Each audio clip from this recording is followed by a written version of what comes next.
welcome back to Selling Studio. I'm glad to see you guys, and I hope that you enjoy these winter, um, this winter outside. Yeah, actually, I'm filming this video on Saturday, and the ground is white, and actually, I'm gonna play snowballs after recording this video.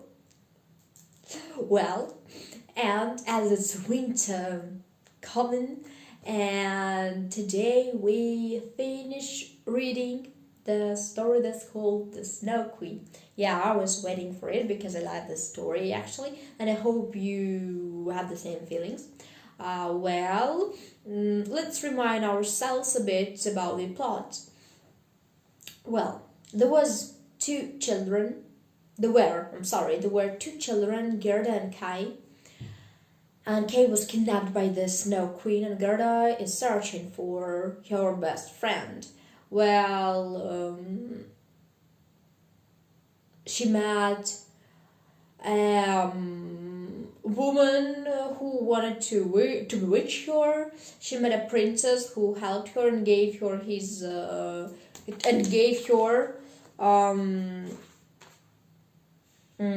carriage, a gold carriage, and a robber girl helped her and gave her reindeer Ba, who knew that Kay might be in Lapland. Well, let's find out what's the end of this story. And let's start reading. Chapter 7. Journey North. It was a long way even to Lapland. When they arrived, Ba and Gerda were spotted by a Lapp woman. "You're frozen," she exclaimed to Gerda, taking them into her hut. "And you have a long way to go," she added when she heard their tale. "You're in luck," she told them. "The Snow Queen is away just now, creating the Northern Lights." A very talented woman. "You must go on to Finnmark. I know a Finn woman who can help." Gerda watched in surprise as the woman quickly scribed a message to her friend on a dried fish. Oh wow!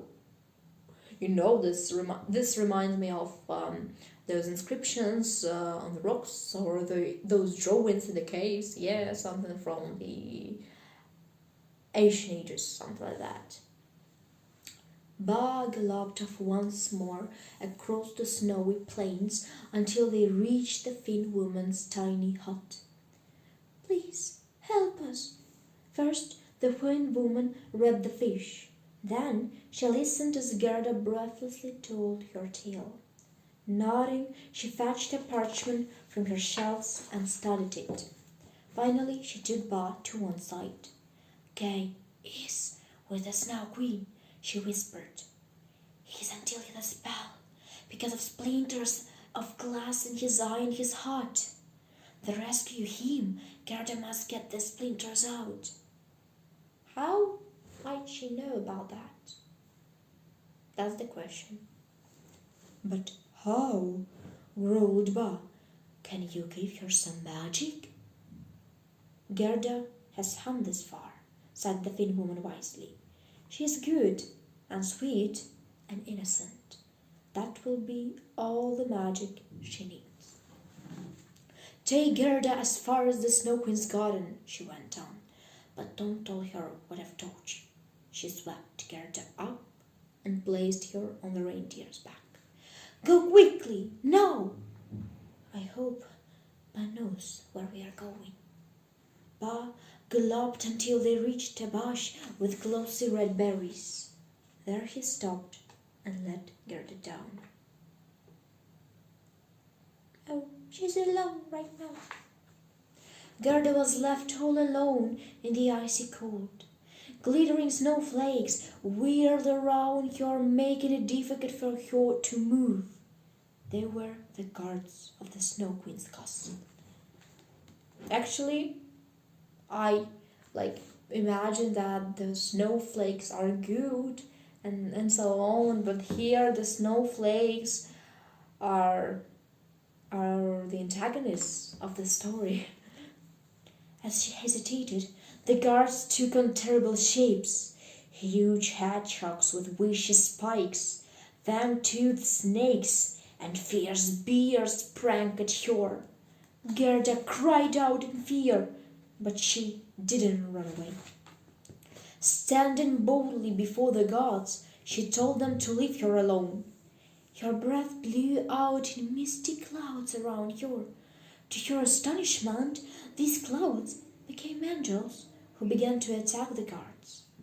Seeing the angels gave Gerda strength. She punched the bear nearest to her and he melted at her touch. It reminds me Harry Potter and the Voldemort in the first book actually. Then the angels warmed Gerda's icy feet and hands, and she hurried into the castle. Chapter 8. The Snow Castle. Inside a cold, empty hall, Kay was puzzling over the Snow Queen's challenge. He sat still, thinking hard. I don't think that she could think hard actually. So still that he seemed frozen stiff. And that was how Gerda found him when she appeared moments later. "Kay!" she called, running up to him. She wrapped her arms around him, but he didn't move. Gerda didn't know what to do. It was like hugging a block of ice. He was frozen stiff, and he didn't even look at her. Hot tears dripped from her nose onto Kay's chest. They reached right through to his heart, thawing the ice and washing away the splinter of glass. Kay seemed so softened, so Gerda started to talk about the roses back home. Her words and his melting heart brought tears to Kay's eyes too, tears which washed away the splinter there. He could see clearly again. "Gerda!" he shouted. "Is it really you?" The old Kay was back. Gerda and Kay laughed and cried and jumped for joy. Even the blocks of ice around them got up and danced. When the blocks fell down again, they spelled the word eternity. Kay was free. Yeah, do you remember the Snow Queen's challenge? And the word on the blocks was eternity. Actually, I couldn't imagine something like that. I thought it might be something like Lapland, I don't know, Frozen or something like that. Why eternity? I think that's a good question. Gerda kissed his cheeks so that they glowed. "Gerda, yuck!" said Kay, but Gerda kept kissing him until he was completely thawed. "Let's go," begged Kay. "The Snow Queen could be back at any minute." "She's back now," said an icy voice behind them. Kay and Gerda looked at each other in horror. "You said if I spelled a word, I was free," Kay shouted bravely. "And there it is. I'm going." Wow, he's so brave. The Snow Queen was furious, but there was nothing she could do. She had given her word, and she was bound by it. Laughing with relief, Gerda and Kay tore outside the castle to find Ba and a friend waiting for them. To Gerda's delight, the reindeer carried them all the way home. At long last they arrived at Gerda's house. Her grandmother had given up hope of ever seeing either of them again. "Is it really you? You defeated the Snow Queen?" Gerda and Kay hugged the grandmother over and over. "This is truly a fairy tale ending," cried the grandmother, and the roses in the window box nodded their heads, as if to agree. Ow! Поза мой локоточек. Ой. Well, this was the end of the story, and it was really interesting, exceptly those I don't know inscriptions on the fish. Yes, and I have a question, as I told you previously. I don't understand how eternity is connected to the North Pole and to the Snow Queen's castle. Perhaps because there's like a snow eternity, snowy eternity. Perhaps, who knows? Well, but now I'm going to play snowballs, and I advise you to play snowballs at least while it's snow outside. So have a nice day. Bye bye, and don't forget to make up a snowman. Why not?